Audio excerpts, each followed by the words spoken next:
नमस्कार मित्रों, मैं डॉक्टर राधाकृष्ण।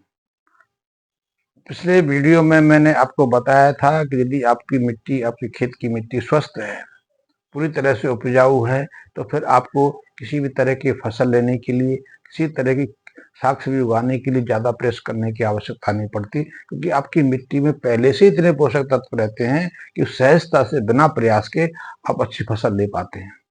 स्वस्थ मिट्टी में नाइट्रोजन, फास्फोरस, पोटाशियम के अलावा जो माइक्रोन्यूट्रिएंट्स होते हैं, चाहे वो जिंक है, आयरन है, मैग्नीशियम, मैग्नीज है, क्रोमियम है, बोरोन है, सब ये न्यूट्रिएंट्स हैं पर्याप्त मात्रा में रहते हैं, क्योंकि स्वस्थ मिट्टी का अर्थ ही है कि उसमें सभी पोषक तत्व सहजता से रहते हैं।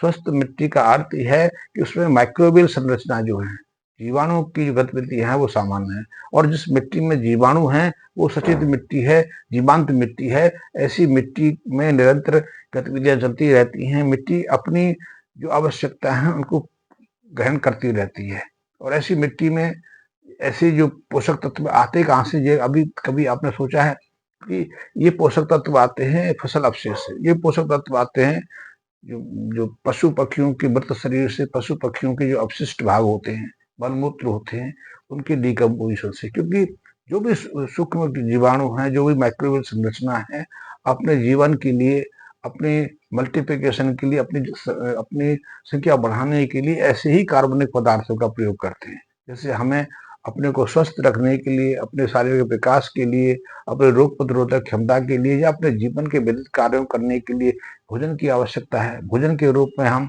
वही पोषक तत्व ग्रहण करते हैं। हम ऊर्जा प्राप्ति के लिए, शक्ति प्राप्ति के लिए कार्बोहाइड्रेट का प्रयोग करते हैं, जिसका आप समझते हैं, ग्लूकोज है, डेक्सट्रोज है, फ्रुक्टोज है, सेलुलोज है, लैक्टोज है। बचपन में तो हम लैक्टोज के माध्यम से ही अपने शारीरिक विकास को प्राप्त करते हैं। छोटे बच्चे माँ के स्तनों से दूध पीते हैं, तो माँ का दूध सर्वोत्तम ऊर्जा का स्रोत है। लेकिन माँ के दूध में सिर्फ ऊर्जा ही नहीं रहती, ऊर्जा देने की क्षमता ही नहीं रहती। माँ के दूध में तो हजारों तरह के ऐसे रसायन रहते हैं जो हमारे शरीर के निर्माण में महत्वपूर्ण भूमिका निभाते हैं। और हमारी माँ के स्तन में हो या फिर गाय के दूध में हो, सब ऐसे हजारों तरह के जो रसायनों की जानकारी हमें है।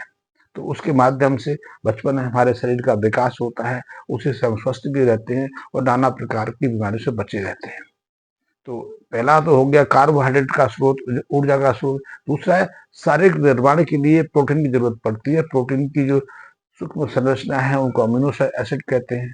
अभी तक 22 तरह के अमीनो एसिडों की पहचान हम कर पाए। ठीक है, हमारा शरीर है या वनस्पतियों का शरीर है, सभी अमीनो एसिड का जो उत्पादन है, निर्माण अपने शरीर में नहीं कर पाते।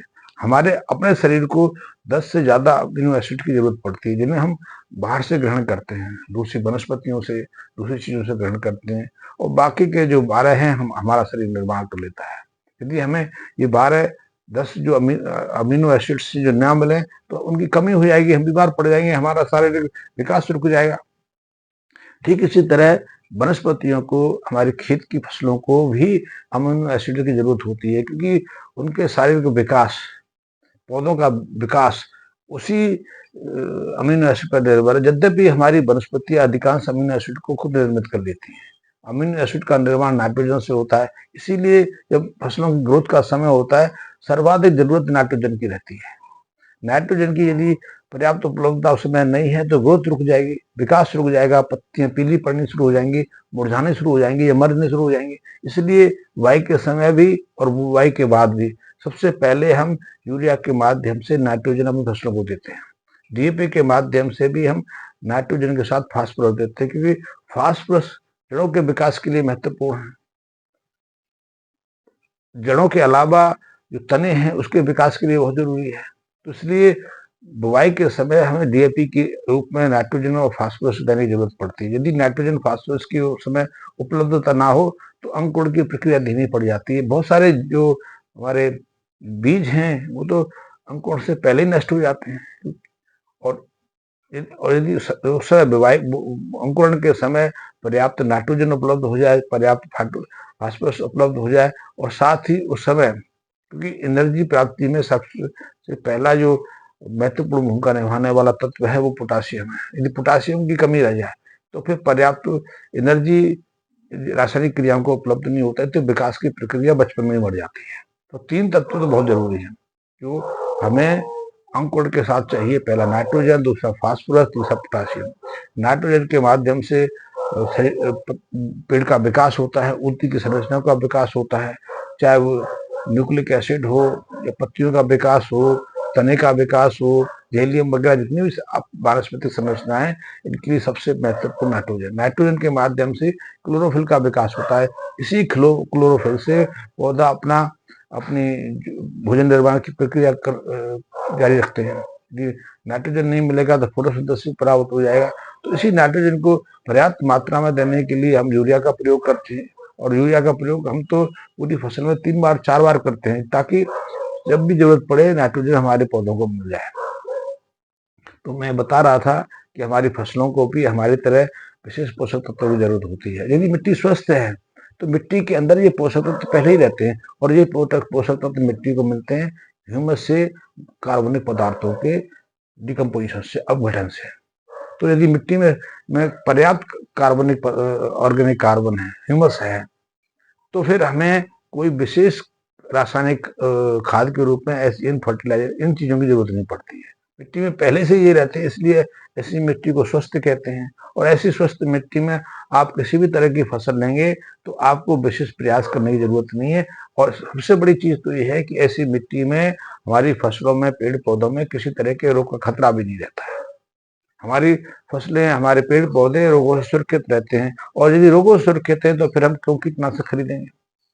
यदि हमारी मिट्टी स्वस्थ है तो क्यों हम अतिरिक्त पैसा अपने रासायनिक खादों पर खर्च करेंगे? और यही तो प्रक्रिया है प्राकृतिक खेती की, ऑर्गेनिक खेती की, कि हम खेती लेने के लिए ना तो रासायनिक खादों का प्रयोग करें, ना कीटनाशकों का प्रयोग करें। लेकिन दुर्भाग्य से ये है कि पिछले 30-40 सालों में हमारी रासायनिक खादों पर निर्भरता बढ़ रही है। रासायनिक खादों पर जैसी निर्भरता बढ़ी है, उतनी से ज्यादा तीव्र गति से हमारी निर्भरता कीटनाशकों पर बढ़ी है। अब हमें अधिकतम मात्रा में कीटनाशकों का प्रयोग करना पड़ रहा है। इसीलिए हम थोड़ा बहुत साग सब्जियां फल ले पाते हैं। यद्यपि हमारी खाद्यान्न वाली फसलें हैं, उसमें गेहूं है, बाजरा है, मक्की है, या ज्वार है, इनको तो कम रोग प्रभावित करते हैं। चावल पर भी रोगों का कम हमला होता है, लेकिन जो मटर है, गन्ना है, या कॉटन है, या फिर साग सब्जियां हैं, इन पे तो रोगों का हमला बना ही रहता है। इसीलिए अधिकतम कीटनाशकों का प्रयोग किया जाता है। साग सब्जियों की बात की जाए तो आपको आश्चर्यचकित होगा, कुछ साग सब्जियां तो ऐसी हैं जो प्रति एकड़ लाखों रुपए की कीटनाशक खा जाती है।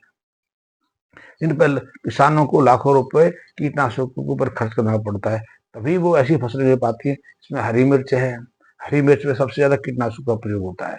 हरी मिर्च के अलावा दूसरी है गोभी है, भिंडी है, बैंगन है, कुकुम्बर है, पालक है। ये सब ऐसी सब्जियां हैं जिन पे सर्वाधिक कीटनाशकों का प्रयोग होता है। तो जो हम हरी चीजें खाते हैं, हरी सब्जियां खाते हैं, उसके माध्यम से काफी मात्रा में कीटनाशक का उपयोग कर रहे हैं। फसलें कीटनाशक को थोड़ी देर के लिए अपनी ताजगी को प्राप्त कर लेती हैं, लेकिन उनके अंदर विषाक्त रसायन भरे हुए हैं, और उन विषाक्त रसायनों का हम उपयोग करते हैं। ये विषाक्त रसायन मिट्टी में भी जाते हैं। तो मिट्टी यूरिया से ही प्रभावित नहीं हो रही है, मिट्टी यूरिया से उपलब्ध नाइट्रोजन से ही विषाक्त नहीं हो रही, दूषित नहीं हो रही है। नाइट्रोजन मिट्टी में नहीं पहुंच रहा, मिट्टी के माध्यम से भूमिगत जल में पहुंच रहा है, उसके आसपास के जल स्रोतों में पहुंच रहा है, नदी नालों तक पहुंच रहा है, उसको प्रभावित कर रहा है। साथ ही ये कीटनाशक भी मिट्टी में पहुंच के मिट्टी को दूषित कर रहे हैं। मिट्टी के साथ अलावा जो आसपास के ताल तलियां हैं, नदी नाले हैं, उनको प्रभावित कर रहे हैं। तो ये जो कीटनाशक का प्रयोग कर रहे हैं, ये भी दुष्चक्र में भी फंस गए हैं। इनसे निकलेंगे कैसे? निकलेंगे, इसीलिए चारों तरफ जैविक खेती का, ऑर्गेनिक खेती का प्रसार हुआ है, लेकिन हम उसमें कामयाब नहीं हो पा रहे। कामयाब इसलिए नहीं हो पा रहे कि जैविक खेती का, ऑर्गेनिक खेती के प्रयास तो करते हैं, लेकिन उत्पादकता नहीं मिलती। यद्यपि कुछ लोग जिनके पास ज्यादा जमीन है, कुछ जमीन में ऑर्गेनिक खेती कर लेते हैं, वो उसी से है, क्योंकि उनको उत्पादकता से लेना देना नहीं है। उन्हें 1 एकड़ में यदि 100 किलो टमाटर मिल जाए तो पर्याप्त है, 100 किलो आलू मिल जाए तो पर्याप्त है। लेकिन एक किसान के लिए, जो उसका पूरा परिवार खेती बाड़ी पर निर्भर है, वो उतनी मात्रा में तो फसल लेकर संतुष्ट नहीं हो सकता। तो इसके लिए हमें ऑर्गेनिक खेती में वैज्ञानिक प्रयोग करने की जरूरत पड़ेगी। हमें ऑर्गेनिक खेती को वैज्ञानिक रूप से लेके आना पड़ेगा, तभी हम जैविक खेती में, ऑर्गेनिक खेती में कामयाब हो पाएंगे। इस संबंध में कुछ विचार विमर्श में करता रहता हूँ। आपके में कोई शंका हो तो मेरे से पूछ सकते हैं। जैसे मैं अपनी तरफ से जो मेरे मेरे जो अनुभव होते हैं मैं आपको साथ शेयर करता रहता हूँ। धन्यवाद मित्रों।